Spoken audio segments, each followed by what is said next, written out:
it. I can't take a fun picture to open up. But anyway, that's XXX5. XXXV is 35. I got it.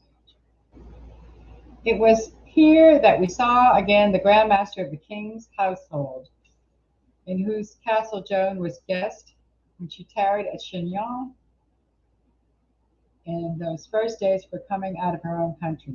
She made him bailiff of Troyes, now by the king's permission. And now we marched again. Chalons surrendered to us, and there Chalons in talk. Thereby Chalons in a talk, Joan being asked if she had no fears for the future, said yes, one, treachery.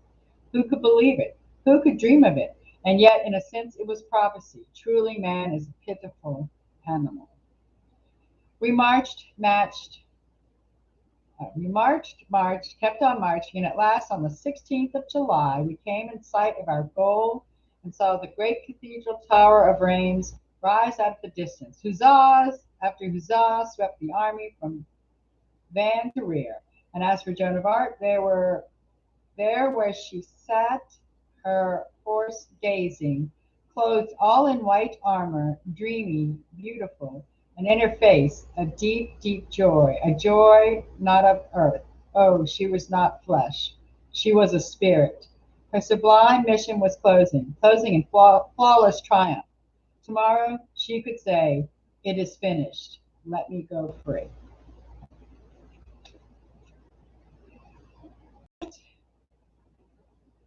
And the hurry and rush and turmoil of the grand preparation began. The archbishop and a great deputation arrived, and after these came flock after flock, crowd after crowd, and with banners and music and flowed over the camp, one rejoicing inundation after another, everybody drunk with happiness, and all night long Reims was hard at work, hammering away, decorating the town, building triumphal arches, and clothing the ancient cathedral within and without in a glory of opulent splendor.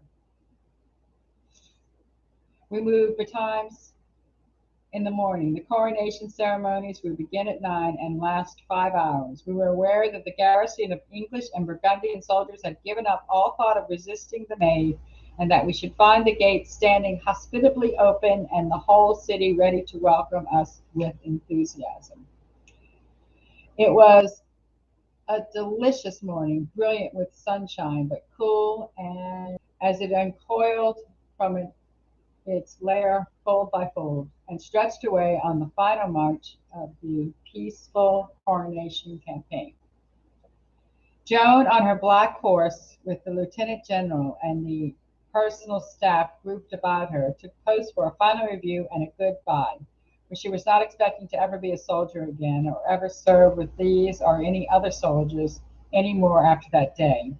The army knew this, and believed it was looking for the last time upon the girlish face of its invincible little chief, to pet, its pride, its darling, whom it had ennobled in its private heart with nobilities of its own creation, calling her daughter of God, savior of France, victory's sweetheart, the page of Christ, together with still softer titles which were simply naïf and frank endearment, such as men are used to confer upon children whom they love.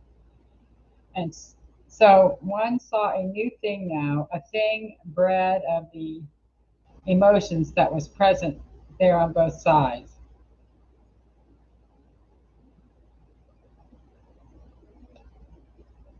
Always before, as in marches past, the battalion had gone swinging by in a storm of them, heads up and eyes flashing, the drums rolling, the bands braying.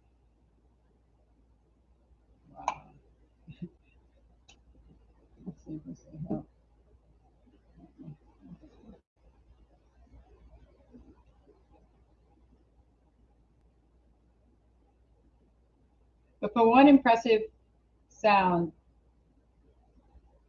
one could have closed his eyes and imagined himself in a world of the dead.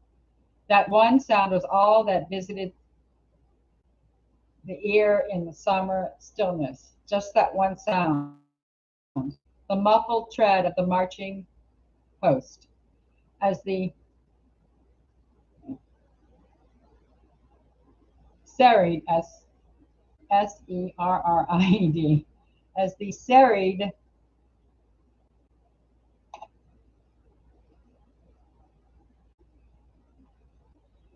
as the serried masses drifted by, the men put their right hands up to their temples, palms to the front, in military salute, turning their eyes upon Joan's face in mute God bless you, and farewells, and keeping them there while they could. They still kept their hands up in reverent salute many steps after they had passed by. Every time Joan put her handkerchief to her eyes, you could see a little quiver of emotions crinkling along the faces of the files. The march past after a victory is a thing to drive the heart mad with jubilation, but this one was a thing to break it. We rode now to the king's lodging, which was the archbishop's country palace, and he was presently ready, and we galloped off and took position at the head of the army.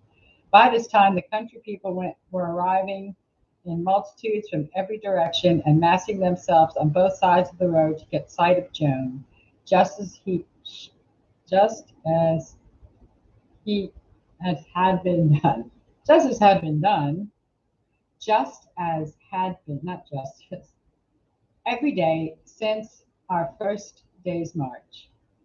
One march now lay through the grassy plain, and these peasants made a dividing double border for that plain. They stretched right down through it, a broad belt of bright colors on each side of the road, for every peasant girl and woman in it had a white jacket on her body and a crimson skirt on the rest of her. Endless borders made of poppies and lilies stretching away as in front of the marching through all these days.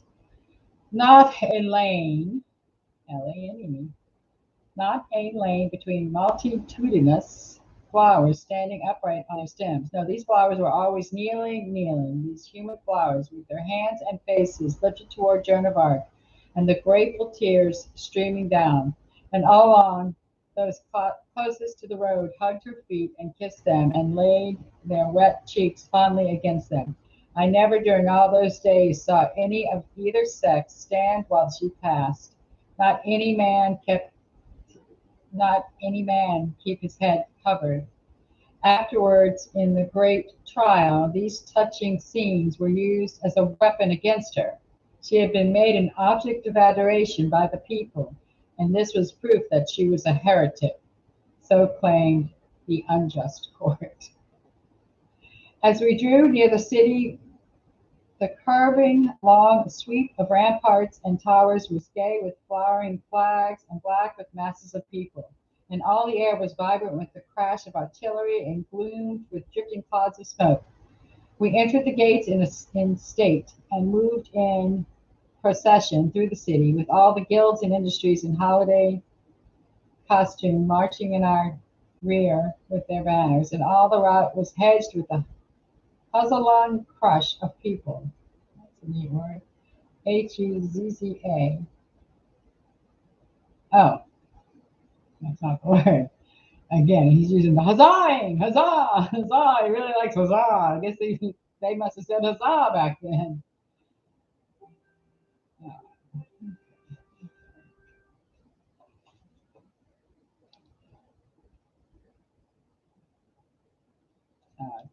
Okay. All right.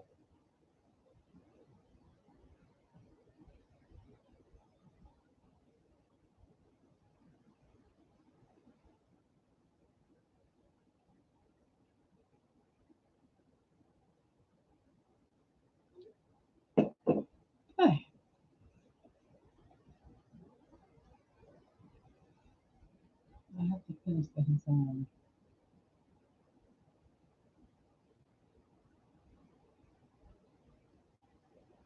God bless you and farewell and keeping them. Oh, no.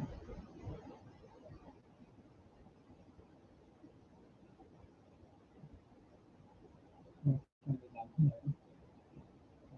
is.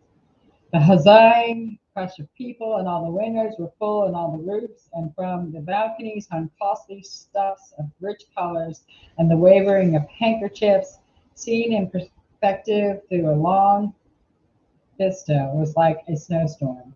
Joan's name had been introduced into the prayers of the church, an honor theretofore restricted to royalty, but she had a dearer honor and an honor more to be proud of. From a humbler source, the common people had leaden medals struck, which bore her effigy and her Escutcheon. I mean, it's the coat of arms. Okay. And these they wore in charms. One saw them everywhere, from the Archbishop's palace where we halted and where the king, which we had entered the city. For Vicente and Fouille, Vicente, Sant, got an E at the end, and Fouille,